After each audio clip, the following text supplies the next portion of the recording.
हमारी दुनिया हर पल बदल रही है। कैसे खाना एनर्जी बन जाता है और कैसे चमकता हुआ लोहा धीरे धीरे धूल में बदल जाता है। इन सभी बदलावों के पीछे ना एक छिपी हुई ताकत काम करती है। आज हम इसी ताकत यानी केमिकल रिएक्शंस के रहस्य को जानेंगे। देखिए, एक तरफ है जिंदगी, सब्जियों का उगना, और दूसरी तरफ एक जबरदस्त धमाका। लगता तो है कि दोनों में कोई मेल ही नहीं है ना? पर असल में इन दोनों के पीछे एक ही चीज काम कर रही है। एक ऐसा अदृश्य धागा है जो इन दोनों को जोड़ता है। तो चलिए आज इसी केमिकल धागे को पकड़ते हैं। तो चलिए सबसे पहले अपने आसपास ही नजर डालते हैं।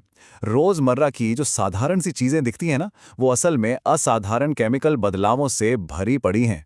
जरा सोचिए, खाना पच रहा है, लोहे पर जंग लग रहा है, दूध से दही बन रहा है। ये सब क्या है? ये सब असल में केमिस्ट्री का ही तो खेल है। अरे हम जो हर सांस ले रहे हैं ना, वो भी एक केमिकल रिएक्शन ही है। और इन बदलावों की सबसे खास बात क्या है कि ये परमानेंट होते हैं। एक बार दही बन गया तो बस बन गया, वापस दूध नहीं बना सकते।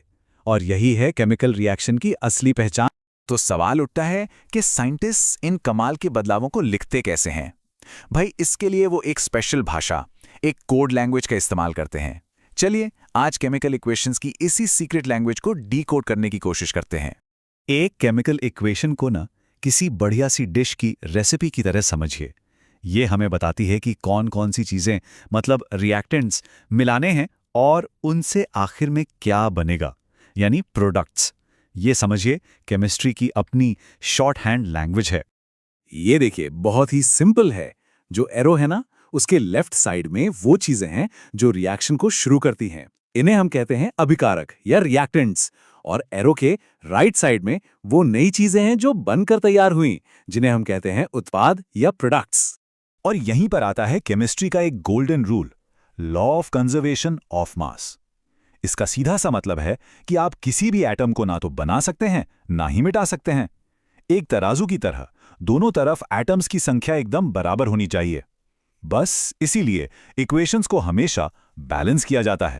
अब देखिए, दुनिया में तो लाखों तरह के केमिकल रिएक्शंस होते हैं, पर अच्छी बात क्या है पता है?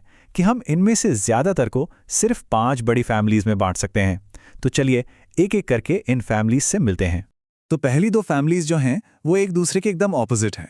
कॉम्बिनेशन रिएक्शन में, जैसा नाम से ही पता चल रहा है, 2 या उससे ज्यादा चीजें जुड़कर एक नई चीज बनाती हैं। और डीकंपोजिशन रिएक्शन में ठीक इसका उल्टा होता है। एक बड़ी चीज टूटकर छोटे छोटे हिस्सों में बिखर जाती है। एक में जुड़ना तो दूसरे में टूटना, सिंपल।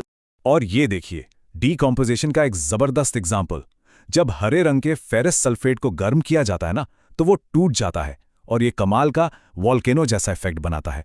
ये हमें दिखाता है कि कैसे सिर्फ थोड़ी सी गर्मी देने से एक चीज कई नई चीजों में बदल सकती है।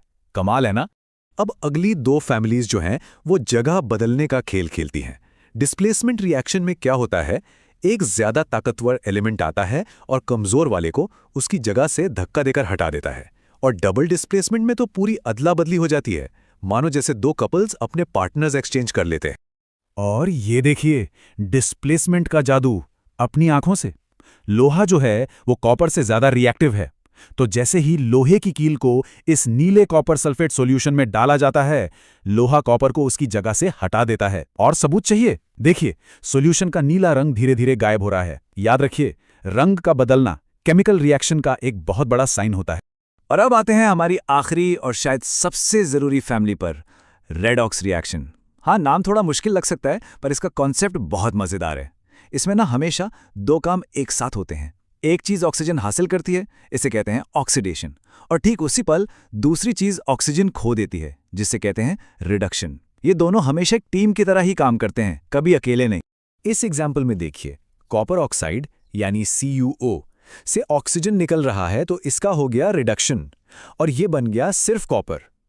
और ठीक उसी टाइम हाइड्रोजन ने उस ऑक्सीजन को लपक लिया, तो उसका हो गया ऑक्सीडेशन और वो बन गया पानी यानी H2O।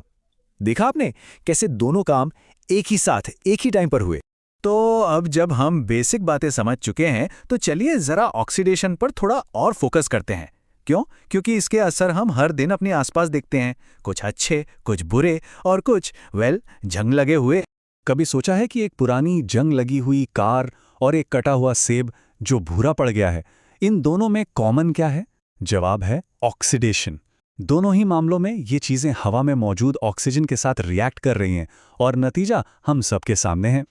ऑक्सीडेशन के इन दो असर के स्पेशल नाम भी हैं।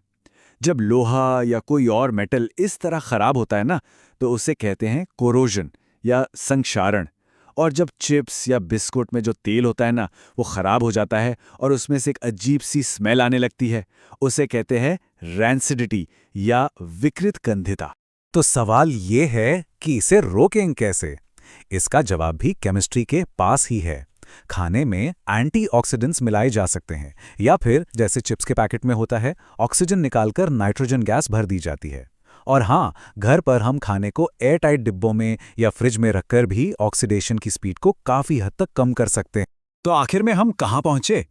चाहे एक पत्ती का सड़ना गलना हो, एक बैटरी का चलना हो, या फिर एक केक का बेक होना हो, इन सब के पीछे केमिकल रिएक्शंस ही हैं।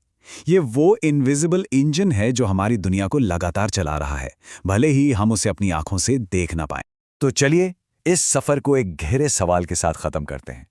हमारे अपने शरीर के अंदर हर पल खरबों रिएक्शंस हो रहे हैं। हमारी हर सांस, खाने का हर एक निवाला एक बहुत ही कॉम्प्लेक्स केमिकल बैलेंस का हिस्सा है। तो क्या इसका मतलब ये नहीं हुआ कि हमारी पूरी जिंदगी ही केमिस्ट्री का एक बैलेंसिंग एक्ट है? इस पर सोचिएगा जरूर। हमारे साथ जुड़ने के लिए बहुत बहुत शुक्रिया।